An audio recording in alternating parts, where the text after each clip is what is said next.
오늘 성경 말씀은 열왕기상 19장 9절에서 10절입니다.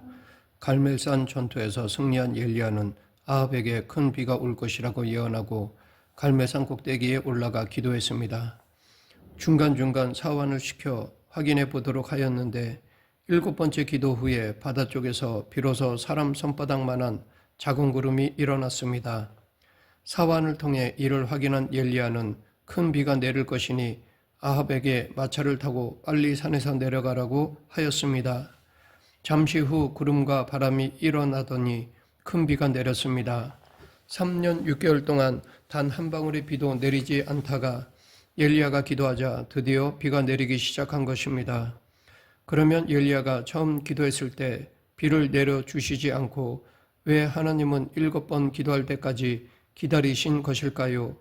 7이라는 숫자는 상징으로서 충분히 기도했다는 뜻입니다. 물론 한 번 기도했는데 응답받는 경우도 있습니다.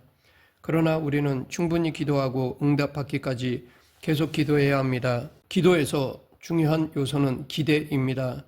우리는 기도할 때 그 일이 이루어질 것을 기대해야 합니다. 기도는 이 기대와 같이 가야 합니다. 엘리야는 하나님이 분명히 비를 내리실 것을 믿으며 기도를 계속하였습니다. 2번, 3번 하나님이 응답하실 때까지 기도했습니다. 엘리야는 그만큼 하나님을 신뢰하였습니다. 하나님은 그런 엘리야의 기도를 통해 일하셨습니다. 기도에 응답할 시간과 때를 정하시는 분은 하나님이십니다. 응답의 시간은 하나님이 결정하실 일이고 응답이 있기까지 기도하는 것은 우리의 일입니다. 하나님의 때는 우리가 생각할 때와 다를 수 있습니다. 그러나 하나님은 우리의 기도에 분명히 응답하신다는 것을 믿어야 합니다. 성경은 엘리야가 우리와 성정이 같은 사람이라고 말합니다. 즉 엘리야가 우리와 차원이 다른 특별한 사람이 아니라는 것입니다. 그도 우리처럼 평범하고 연약한 존재일 뿐입니다. 우리와 똑같은 사람인데 그가 하나님께 비가 오지 않기를 간절히 기도했더니 3년 6개월 동안 비가 오지 않았고 다시 간절히 기도했더니 비가 왔습니다. 집으로 돌아간 아합은 아내 이세벨에게 엘리야가 한 일을 들려주었습니다. 그 이야기를 들은 이세벨은 무척 화가 났습니다. 그도 그럴 것이 엘리야가 이세벨이 섬기던 바알의 선지자들을 다 죽였기 때문입니다. 분노에 찬 이세벨은 엘리야를 죽이려 했고 엘리야는 이세벨을 피해 다시 도망길에 나섰습니다. 브엘세바로 간 엘리야는 혼자 광야로 들어가 하루 길쯤 걷다가 너무 피곤하여 로뎀나무 아래에 앉았습니다. 크게 낙심한 그는 하나님께 제발 생명을 거두어 달라고 기도하고 잠이 들었는데 천사가 깨워 떡과 물을 주었습니다. 먹고 기운을 차린 엘리야는 40일을 걸어 하나님의 산 호렙에 도착하였습니다. 브엘세바에서 호렙산까지는 대략 300에서 400km 되는 거리입니다. 엘리야가 호렙산의 굴에 들어갔을 때 하나님의 음성이 들렸습니다. 그것이 오늘 본문 말씀입니다. 엘리야가 그곳 굴에 들어가 거기서 머물더니 여호와의 말씀이 그에게 임하여 이르시되 엘리야 내가 어찌하여 여기 있느냐. 그러자 엘리야는 내가 만군의 하나님 여호와께 열심히 유별하오니 이는 이스라엘 자손이 주의 언약을 버리고 주의 제단을 헐며 칼로 주의 선지자들을 죽였음이오며 오직 나만 남았거늘 그들이 내 생명을 찾아 빼앗으려 하나이다 라고 대답하였습니다. 이 엘리야의 탄식에는 깊은 절망이 담겨 있습니다. 갈멜산 전투 후에도 백성들이 하나님께 돌아오지 않았고 아합도 전혀 변화가 되지 않았습니다. 아합은 하나님이 불을 내리시는 것을 보았고 갈멜산에서 이스라엘까지 20에서 30km 되는 거리를 엘리야가 자기 마차를 앞질러 뛰어가는 광경도 보았습니다. 엘리야의 기도로 3년 6개월 동안 오지 않던 비가 내리는 것도 보았는데 하나님께 돌아오기는커녕 이세벨과 함께 엘리야를 죽이려고 하였습니다. 엘리야로서는 힘 빠지는 상황이었습니다. 무엇보다 하나님을 위해 열심을 냈지만 열매가 없으니 낙심할 만하였을 것입니다.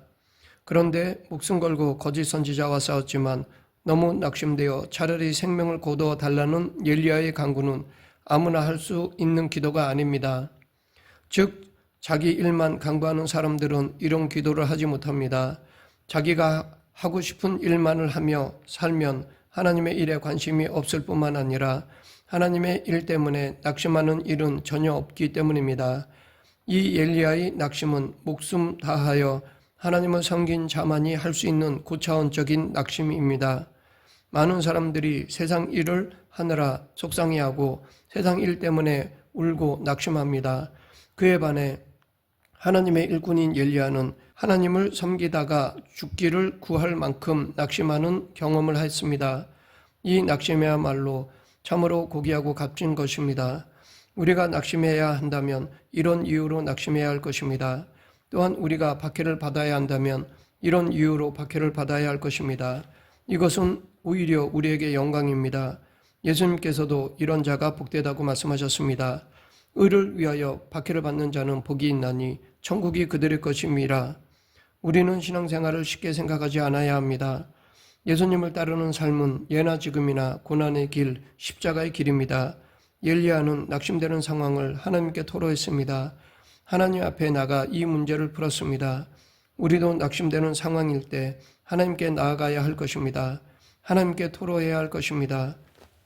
공고한 엘리야는 낙심 중에 40일을 걸어서 호렙산에 도착하였습니다. 더 이상 아무것도 할 수 없는 절망적인 상황에 있을 때 하나님은 엘리야를 만나주시고 그의 문제를 해결해 주셨습니다. 만약 하나님이 이 순간에 엘리야를 만나주지 않으시면 엘리야는 진짜 불쌍한 선지자가 됩니다. 생명의 위협까지 무릅쓰고 하나님을 섬겼다가 낙심해서 이 먼 길을 왔는데 하나님마저 모른 척 하시면 아무 소망이 없을 것입니다. 하지만 하나님은 당신을 위해 삶을 드린 당신의 일꾼을 내팽개치는 분이 아니십니다. 하나님은 우리가 낙심할 때 그냥 내버려 두지 않으십니다. 우리가 감당하지 못할 시험당함을 허락하지 않으시고 시험당할 즈음에 피할 길을 주셔서 능히 감당케 하십니다. 혹 아무리 기도해도 여전히 고난 중에 있다면 아직 감당할 만하다는 것으로 받아들여야 할 것입니다. 그리고 더 연단이 클수록 더 귀하게 사용됨을 기억하며 더 귀하게 쓰임받을 것을 소망하며 인내해야 할 것입니다.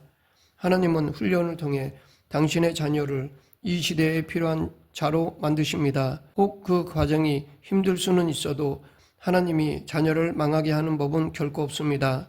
하나님은 무슨 일이 있어도 절대 우리를 떠나지 않으시는 아버지이십니다. 그러하기에 우리도 히브리서 기자처럼 그러므로 우리가 담대히 말하되 주는 나를 돕는 이시니 내가 무서워하지 아니하겠노라.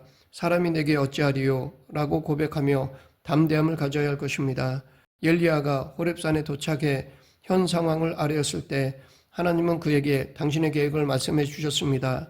하나님은 아람과 이스라엘의 왕을 새로 세울 계획을 알려주셨습니다. 그동안 엘리야는 당시 이스라엘의 최고 권력자인 아합과 이세벨을 피해 도망 다녔습니다. 그런데 엘리야의 아버지 하나님은 이스라엘뿐 아니라 모든 세상을 다스리시는 통치자이셨습니다. 하나님은 당신의 주권으로 새로운 왕과 선지자를 세울 계획이셨던 것입니다. 모든 것을 아시는 하나님은 엘리야가 해야 할 일을 세세히 가르쳐 주셨습니다. 하사엘을 아람의 왕으로, 예후를 이스라엘의 왕으로, 엘리야를 대신할 선지자로 세우라고 말씀하셨습니다. 하나님은 통치자답게 모든 것을 아십니다. 우리 한 사람 한 사람을 아시며 우리 상황의 모든 것을 아십니다. 우리가 어떻게 살고 있는지 다 아십니다. 그리고 당신의 주권으로 모든 것을 결정하십니다. 하나님은 최고 결정자, 권력자이십니다. 이렇게 하나님은 당신이 세상을 주관하시는 분임을 엘리야에게 보여주셨습니다. 이에 덧붙여 이스라엘 가운데 바알에게 무릎 꿇지 않은 7,000명을 남기셨다고 말씀하셨습니다. 엘리야는 이스라엘 중에 바알에게 무릎을 꿇지 않은 사람은 자기 혼자뿐인 줄 알았습니다. 그런데 하나님은 엘리야 말고도 7,000명이 더 있다고 하셨습니다. 이것은 엘리야에게 충격적인 소식이었을 것입니다. 아마 엘리야에게 큰 힘이 되었을 것입니다. 선지자로서 하나님이 주신 사명을 완수한 엘리야는 때가 되어 엘리사에게 겉옷을 던졌습니다. 겉옷을 던진다는 것은 그를 후계자로 삼는다는 뜻입니다. 엘리야는 하나님의 제가를 받아 자기가 감당했던 사명을 후계자 엘리사에게 위임하였습니다. 바울도 생을 마무리하며 디모데에게 복음을 부탁하였습니다.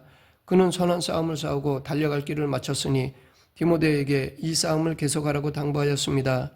우리도 이런 날이 올 것입니다. 겉옷을 던지는 날, 사명을 넘겨줄 날이 올 것입니다. 이것은 우리에게 영광이요 기쁨입니다. 드디어 엘리야는 사명을 다하고 하나님께 부름을 받아 하늘로 올라갈 때가 되었습니다. 후계자 엘리사는 이 땅을 떠나는 엘리야를 길갈, 베델, 여리고, 요단으로 계속 쫓아갔습니다. 그가 요단가에서 엘리야와 함께 하시는 성령의 역사가 자기에게 갑절이나 있게 해달라고 요청하였습니다. 엘리야는 하나님이 자기를 데려가시는 모습을 엘리사가 보게 되면 그것이 이루어질 것이라고 하였습니다. 두 사람이 대화하며 길을 가던 중 갑자기 불세례와 불말들이 두 사람을 갈라놓았고 엘리야는 회오리 바람과 함께 하늘로 올라갔습니다. 엘리야는 죽지 않고 살아있는 그대로 천국에 들어갔습니다. 믿음으로 죽음을 보지 않고 옮겨진 에녹과 같았습니다. 구약의 선지자들은 이 땅에서 죽어 하나님께로 돌아갔습니다. 그런데 엘리야는 하나님이 산처로 받으셨습니다. 엘리야는 이 땅에서 인정받지 못해 숨어 다니고 도망쳤지만 하나님은 그를 인정하시고 높이 들어 올리셨습니다. 세상은 엘리야를 인정하지 않았지만 하나님은 엘리야를 인정하셨습니다. 엘리야는 평생 하나님의 일을 하면서 타협하지 않았습니다. 주위에 같은 편이 아무도 없다는 생각이 들 만큼 외롭고 힘든 싸움을 세상과 이방신들을 상대로 하였습니다. 엘리야의 승천은 시대 분위기에 휩쓸리지 않고 끝까지 충성을 다해 하나님을 섬겼던 종에게 하나님이 주신 최고의 보상입니다. 하나님은 당신을 위해 충성한 일꾼의 삶을 인정해 주십니다. 언젠가 이 땅을 떠날 때 우리도 이런 영광을 경험해야 할 것입니다. 불수레와 불말들이 나타나 회오리 바람과 함께 몸이 떠올라 천국으로 들어간 순간 엘리야는 어떤 생각을 했을까요? 그동안 수많은 박해와 멸시를 받았지만 결국 하나님이 그 길을 기뻐하셨다는 확신이 들었을 것입니다. 그를 영접하시는 하나님의 은혜와 사랑에 감격하면서 그동안의 외로움과 낙심을 모두 보상받은 느낌을 받았을 것입니다. 말씀을 맺겠습니다. 이 땅에는 어려움과 고난이 많습니다. 몸도 지치고 마음도 힘들고 하는 일마다 안 풀릴 때가 많습니다. 나름대로 하나님을 섬기지만 열매도 없고 이리 막히고 저리 막히고 때론 오해와 비난을 받기도 합니다. 그러나 이 길이 하나님이 기뻐하시는 길이 맞다면 인내하며 계속 가야 합니다. 나만의 호렙산 굴에 들어가 하나님께 내가 어찌하여 여기 있느냐라고 책망받아서는 안 됩니다. 우리 모두 하나님이 부르시는 그 순간까지 낙심하지 말고 끝까지 걸어가는 그리스도인이 되길 간절히 축원합니다. 기도하겠습니다. 생사화복을 주관하시는 하나님 아버지, 하나님이 주신 사명에 오직 충성으로 일하는 그리스도인이 되게 하여 주시옵소서. 예수님 이름으로 기도드립니다. 아멘.